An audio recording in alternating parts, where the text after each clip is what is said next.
Anda kembali dalam Ini Petang pemirsa. Konflik antara Gerakan Masyarakat Bawah Indonesia dengan Front Pembela Islam di Bandung, Jawa Barat pada pekan lalu menuai reaksi dari Jawara Bekasi. Puluhan orang yang mengatasnamakan Persatuan Jawara Bekasi menantang Ketua GMBI Bekasi. Tantangan ini dilakukan setelah pihak Jawara Bekasi gagal berdialog dan tidak mendapatkan respon dari pihak GMBI Bekasi saat berupaya menemui Ketua GMBI untuk mengkonfirmasi keterlibatan GMBI khususnya di wilayah Bekasi dalam aksi di Bandung pekan lalu. Sementara itu, Kapolres Metro Kota Bekasi akan menindak tegas bagi penyebar isu provokasi yang mengadu domba dua kubu yang kini sedang memanas.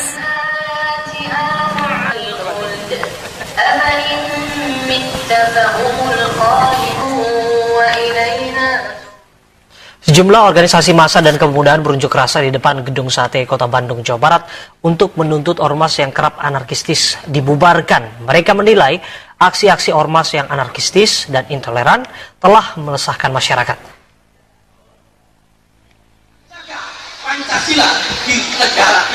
Ratusan anggota organisasi masyarakat se-Jawa Barat ini berkumpul di depan Gedung Sate Kota Bandung. Mereka menuntut pemerintah membubarkan ormas-ormas yang kerap berbuat anarkistis.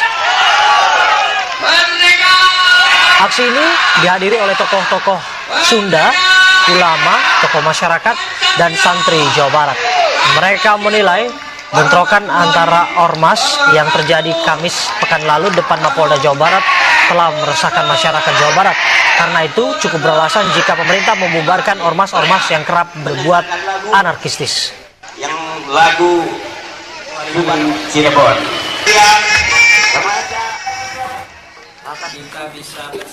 Sementara itu sejumlah organisasi kepemudaan di Jawa Barat antara lain Pemuda Pancasila, Pemuda Muhammadiyah, KNPI, Briges, dan Ormas XTC mendeklarasikan Jawa Barat kondusif. Dalam deklarasi ini mereka meminta elit politik nasional tidak memindahkan ketegangan nasional ke Jawa Barat. Menurut mereka ketidakstabilan di Jawa Barat akan berpengaruh pada stabilitas nasional. Pada saat itu, para pimpinan organisasi kepemudaan juga meminta Kapolri mengevaluasi seluruh Kapolda di Indonesia, khususnya Jawa Barat, dalam menangani aksi unjuk rasa ormas-ormas anarkistis. Deklarasi ini merupakan reaksi mereka atas kericuhan yang terjadi antara dua kelompok ormas di Bandung Kamis pekan lalu. Demi terjaganya keutuhan dalam prinsip toleransi dan kebinekaan. 3. Demi Sementara itu pemirsa, Polda Jawa Barat memastikan akan segera melakukan gelar perkara terkait kasus yang menjerat Rizik Syihab. Sementara itu, Kabid Humas Polda Jawa Barat memastikan status Rizik Syihab hingga hari ini masih saksi terlapor dan belum ditetapkan sebagai tersangka.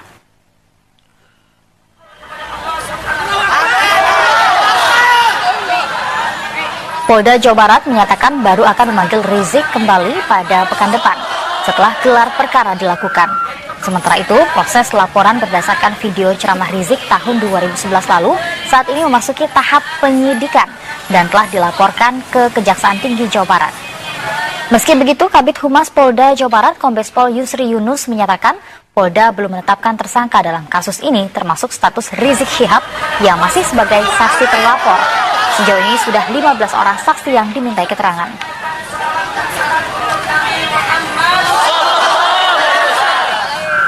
Sampai dengan saat ini Rizik Syihab masih sebagai saksi ya. Dari hasil gelar perkara pertama tanggal 17 kemarin sudah kita kirim surat perintah dimulainya penyidikan kepada Kejaksaan Tinggi Jawa Barat terhadap terlapor Rizik Syihab. Rencana hari Senin kita laksanakan gelar perkara oleh penyidik. Mudah-mudahan nanti pada saat gelar perkara itu kita bisa mengetahui hasil apa dan tindakan apa selanjutnya untuk penyidikan. Kejaksaan Tinggi Jawa Barat telah menerima surat pemberitahuan dimulainya penyidikan. Sebatas itu aja. Ya. Kalau menyangkut masalah materi, silakan tanyakan kepada pihak penyidik kepolisian. Ya tentunya dengan SPDP kita terima, ya otomatis bahwa Kejaksaan Tinggi akan menunjuk jaksa atau mempersiapkan jaksa senior yang nanti akan kita keluarkan surat P16 ya, seperti itu untuk mengikuti perkembangan penyidikan.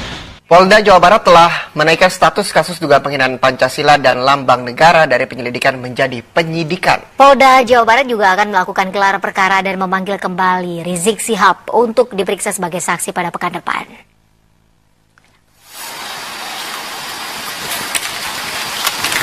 Kabid Humas Polda Jawa Barat Kombes Pol Yusri Yunus mengatakan akan melakukan gelar perkara serta memanggil kembali Rizik Syihab untuk menjalani pemeriksaan sebagai saksi di Direktorat Kriminal Umum pada pekan depan.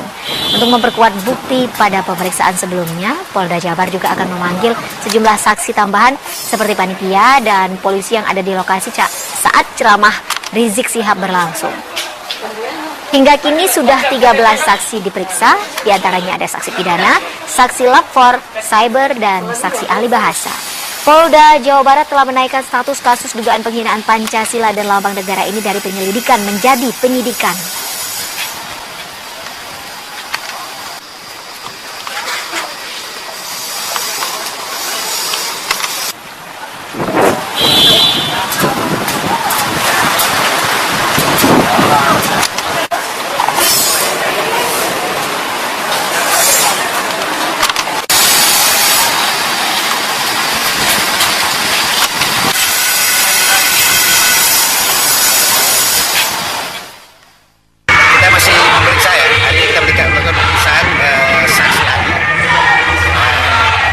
Mudah-mudahan dalam minggu ini semua rampung, sehingga kita akan melakukan gelar perkara lagi untuk bisa mengambil langkah-langkah selanjutnya. Kemungkinan setelah gelar perkara nanti akan ada pemeriksaan terhadap Rizik Syihab dan itu masuk dalam penyidikan sebagai saksi. Statusnya sekarang masih Sebagai saksi. Masih saksi ya? Ada berapa saksi Bang? Totalnya sekarang yang diperiksa saksi? Total saksi sekarang diperiksa ada 13 saksi yang diperiksa ya.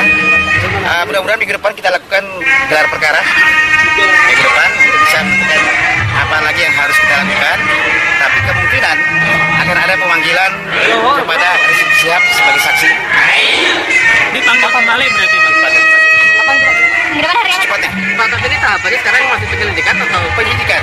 Jadi ini sudah masuk ke penyidikan. SPDP sudah kita kirimkan ke Kejaksaan Tinggi 2 hari yang lalu ya, dengan status masih terlapor. Kapolri Jenderal Tito Karnavian menyayangkan terjadinya bentrokan antara massa FPI dengan GMBI di Jawa Barat pekan lalu. Kapolri meminta siapa saja yang dipanggil penyidik untuk diperiksa tidak membawa massa dalam jumlah yang besar karena rentan menimbulkan gesekan dan anarkisme. Harap kalau ada pemanggilan-pemanggilan, tolonglah tidak perlu adanya mobilisasi massa. Karena kalau terjadi mobilisasi massa, akan terbentuk psikologi massa. Psikologi massa ini berbeda dengan psikologi individu. Kalau psikologi individu bersifat rasional mereka, logis. Tapi kalau psikologi massa, ini kadang-kadang irasional. Ya, kita susah mengendalikan massa. Mengumpulkan 1.000 orang dengan 100.000 orang itu tidak gampang mengendalikannya. Resiko pengendaliannya akan sulit. Ya. Oleh karena itu, ketika terjadi pemanggilan misalnya, datanglah. Datang cukup dengan membawa lawyer saja. Kalau kita benar, tunjukkan kebenaran itu, sampaikan kebenaran itu. Nanti kan pemanggilan di polisi bukan proses yang terakhir. Kalau terjadi pengerahan massa, akan menimbul pengerahan massa yang lain. Karena isu-isu biasalah. Kalau ada isu naik, ada yang pro dan kontra. Itu sangat biasa. Ya. Ini ada yang, apalagi isunya mengenai masalah, katakanlah Pancasila yang menjadi sensitif karena menjadi ideologi negara. Itu pasti ada yang pro dan kontra. Nah, oleh karena itu, untuk menghindari itu, jangan dipancing dengan pengerahan massa. Pemirsa, sementara itu Panglima TNI Jenderal Gatot Nurmantio mengajak masyarakat kembali kepada dasar ideologi Negara Kesatuan Republik Indonesia. Masyarakat Indonesia yang saling menghormati dan bertoleransi satu sama lain. Misi penyelamat Pancasila dan NKRI. Panglima TNI Jenderal Gatot Nurmantio menegaskan bahwa Indonesia bukanlah negara agama ataupun sekuler. Namun begitu masyarakat Indonesia adalah masyarakat yang agamais, yang mendasarkan segala sesuatunya atas keyakinan berketuhanan. Upaya menyudutkan orang, perorangan, ataupun kelompok agama karena hanya akan menimbulkan perpecahan yang tentu sangat kita hindarkan. Sebagai imam besar yang harus dibayar. NKRI. Saya serahkan toleransi anti. Bahwa Indonesia bukan negara teokratis, bukan negara agama, bukan negara sekuler, tetapi Indonesia adalah negara yang masyarakatnya agamais.